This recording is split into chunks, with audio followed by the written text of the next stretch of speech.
Thank you so much. Thank you. First time I heard that as part of my intro. First of all, let's be clear, I am not a subject matter expert. And I'm in awe that I could stand and speak after so many incredible experts have brought this information to us. So I think we're really blessed, and Drew, I thank you for that. Which kind of leads me to the fact that I'm wearing this shirt. I wouldn't normally wear a shirt like this for a presentation, but as I think about what Drew and his team are doing, I had to wear my flamingos. Everybody know the flamingo story? Yes. All right, let me bring clarity.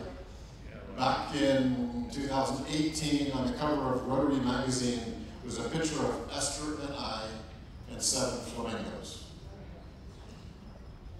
We have trained flamingos back home, okay? You have to understand that. There's only 7 of them, but they're trained. If they tell them to go left, they go left. They tell them to go right, they go right. Sometimes. It's not a perfect science. But on that picture, there was one flamingo going in a different direction. That's what we need in Rotary. That one flamingo is the flamingo of change. The one that said, I'm going to be different. I'm going to go in a little different direction. What you don't see is after that picture was taken, all the others turned and went with the one. And that's what we need with change. And so I wore this because I really appreciate that Director Drew is doing something different here. This is change. And we need to adopt that, and hopefully some other directors will see that and they'll turn and go in another direction.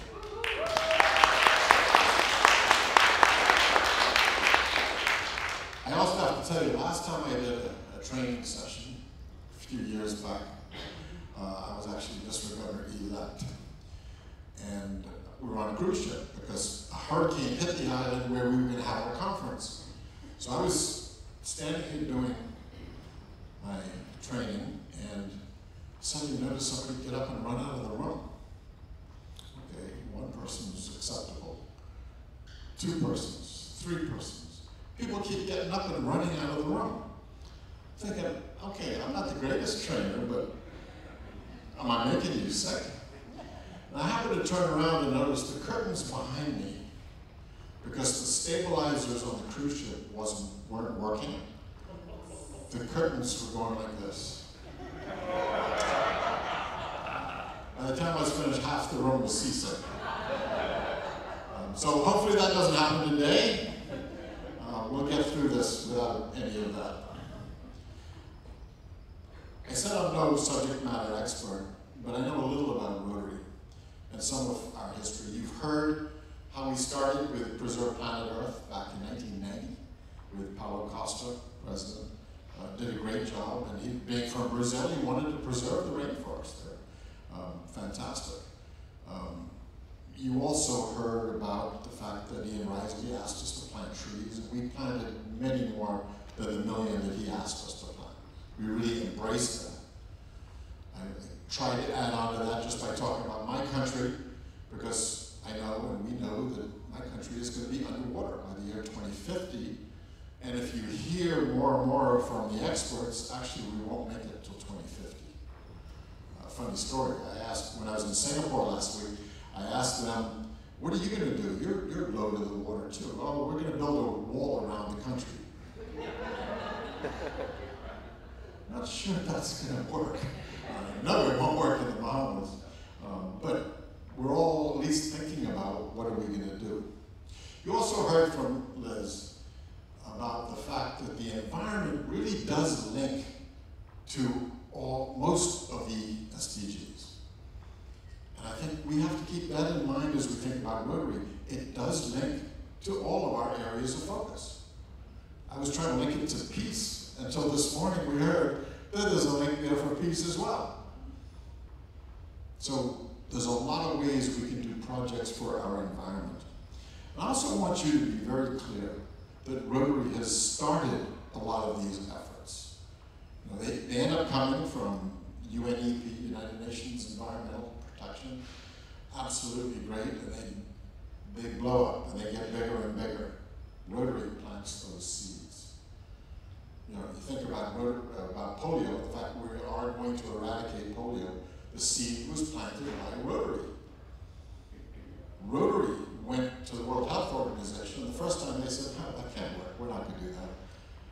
It wasn't until we went back after doing a second country after the Philippines, then WHO said, we'll partner with you. Rotary started that. Well, in 2018, when we were in Kenya, and we recognized Vic for the great work he was doing as a Rotaractor to help the environment, we also had a little meeting with 4 of us around the table. One happened to be the predecessor of Liz, the head of UNEP for the United Nations. And we talked about the need for Rotary to partner with UNEP for the environment. And we all agreed. A little delay because he actually resigned about a week later. Okay, so we sow seeds. Sometimes those seeds don't grow right away, but they still catch on. Today, you've got the head of UNEP talking about how we're working together. Okay, Rotary sows those seeds. I also wanted to make sure we understand that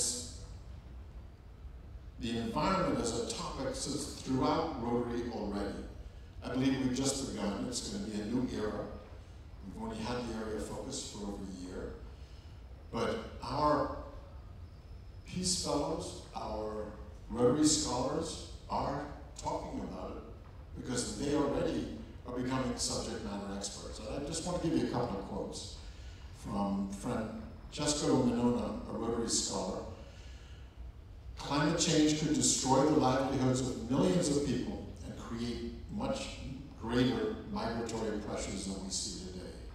And he said that there is an exciting trend of innovation and technical advancement in the field of clean energy, especially in how we store electricity and how we make our electricity systems more efficient and intelligent. So here we have a Rotary scholar already going down that road.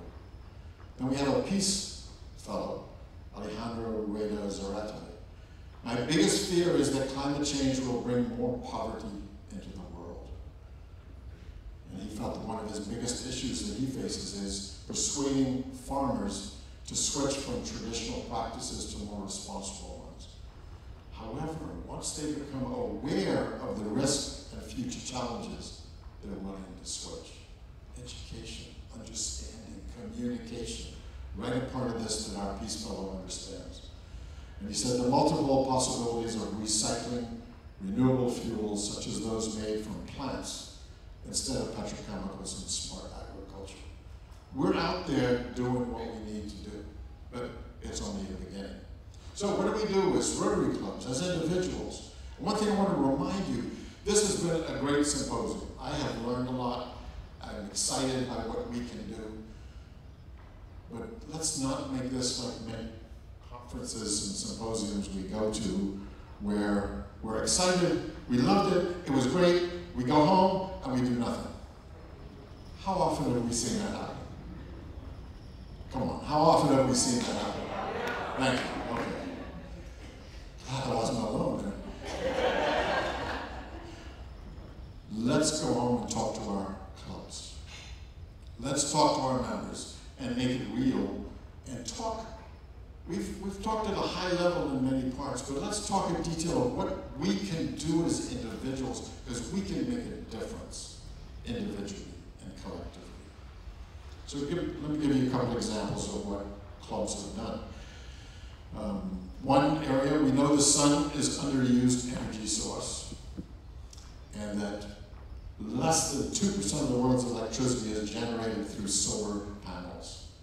So the Rotary clubs of Leogane, Haiti, which happens to be in my district, so I'm proud of that, and Parker, Colorado, led a global grant project to install a hybrid solar, diesel, and grid power system. The school it was put in saved $4,000 a year in fuel costs and reduced air and noise pollution. It also powers interior and exterior lighting, computers, fans, and educational tools. A new water distribution system, which uses the hybrid power and literacy program were also part of the grant. Look how much you can do with one grant. And you're impacting the environment. And you're bringing clubs in different countries together to get that done, because that's a global grant. I mean, you've got all the factors that help us to be a better world. Another example, tropical forests, as we know, once covered 12% of our world's land. I'm going to be like Chris. How many know what it is now from 12%? Close, 5%. I don't have any books, but Chris can give you one if you want. That loss accounts for up to 19% of greenhouse gas emissions caused by us, humans. So, the Rotary Clubs of, I can't pronounce that, the Rotary Club in Madagascar, and a Rotary Club in Italy, and a Rotary Club in France got together and they partnered with a local nonprofit on a project to reforest about 125 acres with native species grown from wild seed, created jobs for area families and tourism infrastructure. They also trained women in gardening techniques, constructed toilets, and provided 500 improved cook stoves. Look how much we could do. We get together collectively and we put a grant together. So some great examples of things that we could do that are not that difficult. We just got to reach out, and if we find a project that's going on, see how we can join it if we don't want to start our own. And although the area focus has only been there for a little over a year, $18.4 million in foundation global grant funding has already been allocated to environment-related causes in the past 5 years through our support of community, economic development, as well as water sanitation and hygiene projects. Now, I was next going to go through the action goals, but Chris covered that for me. Thank you, Chris. He took about half my speech, by the way. But that's good. That's a good thing, because that means it's getting out there and being done. And there's all kinds of individuals and corporations out there who want to help our environment. Talk to corporations in your area and ask them what they want to do and how Rotary can partner with them. We have an individual who wants to develop the use of solar power panels in the world. And he has said that any club that wants to work with him, he will provide the funds to do those solar panels. Any club. He's a significant donor and could really do a lot to help us. There are a lot of individuals out there like that, don't know how to make that move. Rotary clubs do know how to make that move. So let's find them, let's look for them, let's ask individuals in our community what they want to do for the environment. You know, we know we have this challenge with our membership. And a lot of it is engaging our members, a lot of it is getting our donors to continue to support. And part of that is because the world has gone to cause-based work. So it's hard for them. Rotary, that's just an organization. I don't want to give to an organization. I want to give to a cause. Well, a lot of people want to give to environment as a cause. We as Rotarians need to make sure they understand that that is one of our causes, and you could give it through Rotary to the environmental project you want to do. You know, I remember when I was a kid, I was told often that my eyes were bigger than my stomach. It's probably true. I've always enjoyed eating. And so I would pick off more than I possibly could. Well, apparently I've continued that in the Rotary world. And hand wash is an example of that. I believe we need to think bigger than we've had thinking in the past. So we didn't want to go into Haiti, which is the 11th most difficult country in the world. Okay? That's staggering.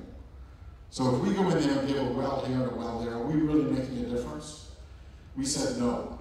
Let's go in and bring water to every citizen of the Because if we bring water to every citizen, they're also going to then be able to get an education. They're also then going to be able to get better with their health needs. We can begin a whole trend to change that country and move them from being the 11th weakest country in the world. But we have to think bigger if we're going to do those kind of things. We also heard about the need to advocate with our governments. And Rotary is very good at advocating. And we need to think in all our communities, if we talk to our government about our environmental needs, what can we do? And we need to bring them solutions where we can partner with them. I'm in that process right now, so I clearly understand that sometimes you feel you're hitting your head against a cement wall. Right now I'm trying to have a conversation with our government. The Perry Institute has the expertise to do projects in our waters. Now understand, the Bahamas has 726 islands. Okay, that's a whole lot of water that we're in, and a whole lot of reefs, and tourists come to the Bahamas to help us, and to see what we have, and to enjoy the coral reefs, the fish, etc. If we lose that, that's the beginning of the end of our country. So we need to preserve that. So the Perry Institute wants to come in. They put an application in for 7 different projects in our waters. Disney has come in and said, we'll help to fund those projects. And of course, I'm there to say we can help get global grants to extend that funding. And now we're trying to get the government on board. Well, our Minister of Environment isn't the strongest minister in the world, so gone over his head to somebody in the Prime Minister's office, and the next up is the Prime Minister. We have to continue advocating to make sure we can make these things happen. In my mind, the Bahamas is the ideal country in the world to be the place where people go to find out what you can do to help our oceans. Because we have so much water and different islands and all the different needs that we could do. So let's do that. The islands and coastal regions of the world are going to be overrun with water. That's a reality. Right now, today, when there's a king tide, South Florida communities are flooded. Beautiful day outside, no rain.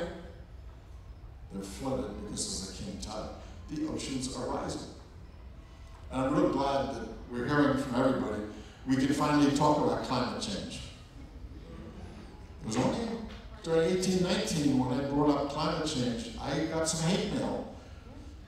It was interesting because one of them was done by a typewriter. You remember typewriters?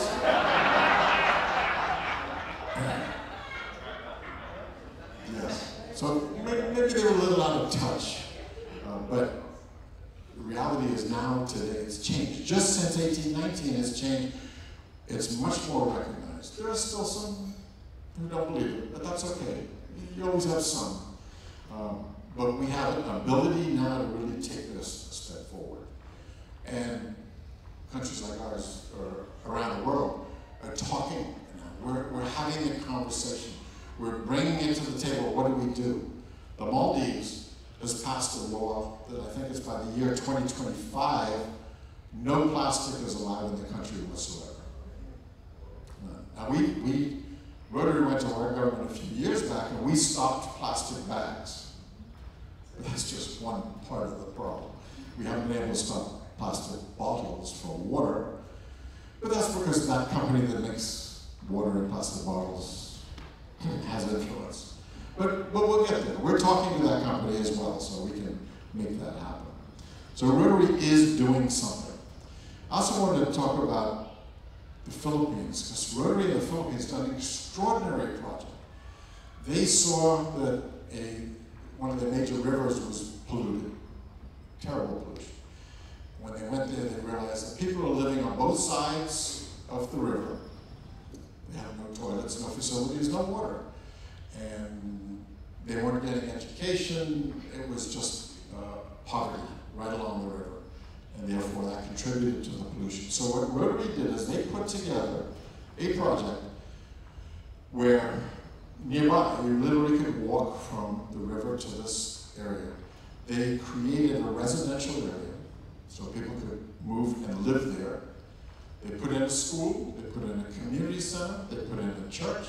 So they created an entire community, and then they got one side of the river to move from the river to the community. Then they could start cleaning up the river. What an incredible project. You want to join a project? Find something like that to join if you're not comfortable with starting something. But now they're working on their next project on the other side of the river so they can completely clean up that area. So really, really working good. You know, I mentioned our government, and you've heard a lot about COP26 last year. Prime Minister of my country was at COP26, and in my opinion, made the best speech I've ever heard him make. Okay, he told them about what's going to happen to the Bahamas, and he asked them politely, all of these first world countries need to make change so we can survive. Again, it's the message. We need to keep talking about it as we have been doing. The Commonwealth Committee, you've heard about what we're doing with mangroves. Chris is doing a fantastic job with taking that program away. Back in 2018, Esther and I and Judith Diamond met with the Commonwealth Secretariat to talk about what they thought we could do together. And we talked about mangroves. We planted the seed. Today we hear all about the mangrove projects around the world.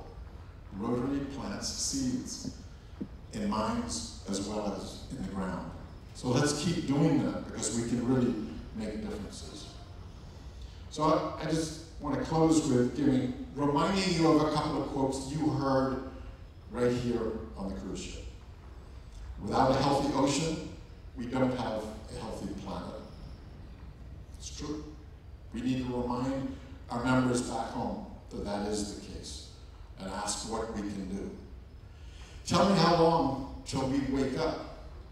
Now that's a great message to take to our clubs because they need to understand we need to wake up and address the environmental issues of the world. We can make a difference. Also, climate change is real. It's happening now, and each one of us can be part of the solution. Thank you. Absolutely right. So remember, this is not just a great symposium. It's the start of each of us to take action. So I'd ask you to go home, talk to your clubs, talk to your community, talk to your local governments. Make sure they understand that we need to make our world a better place for the sake of our grandchildren. Or what are they going to have left when we're gone? It's up to us, each and every one of us. Rotary is there to help you to accomplish big things for our environment. So I ask you, let's make it happen. Thank you.